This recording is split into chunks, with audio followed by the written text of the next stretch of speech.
Guys আসসালামু আলাইকুম।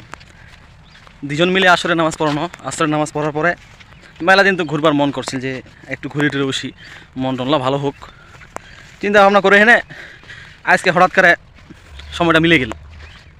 ওই যাওয়া থাকি খাম্বার গেটে উঠে ওই রাস্তার উঠে যে বিশাল বড় লম্বা লম্বা গাছের শাড়িটা ওইলাই দেখো যাওয়া থাকি। আর আমার তো কোনো ঘোরা টোরা কোনো জায়গাটা এখানে এখানে আমার চ্যাংলা চলার এখানে আড্ডা দিবার জায়গা। তা নামাজ কালাম পণ্য অশ্ন যাচ্ছি মন টন ভালো করবো তেনে ভিডিও বানাবো, তোমরা লাও শিলা দেখবেন, এলা কোনো ব্যাপার নেই।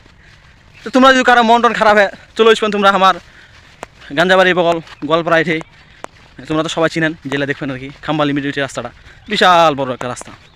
তো তোমরা যদি চলে আসো আমার সঙ্গে আড্ডা দিবা আসবেন তো অস চলে আসলো আমার সাইনুটা লোক এই পনে তিয়া ইয়া বেলে কাম গাছ করছিল কিবা করছিল এলা চুল্লা ঠিক করছে।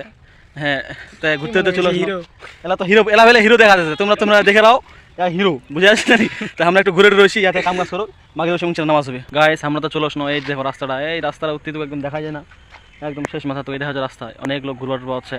আর আমার বাড়িতে আশেপাশে গরুতে এলা তো আমরা দিন রাত কোনো ব্যাপার নেই, একসঙ্গে আসছি একসঙ্গে খেলাইছি ঘুরছি এলা হচ্ছি।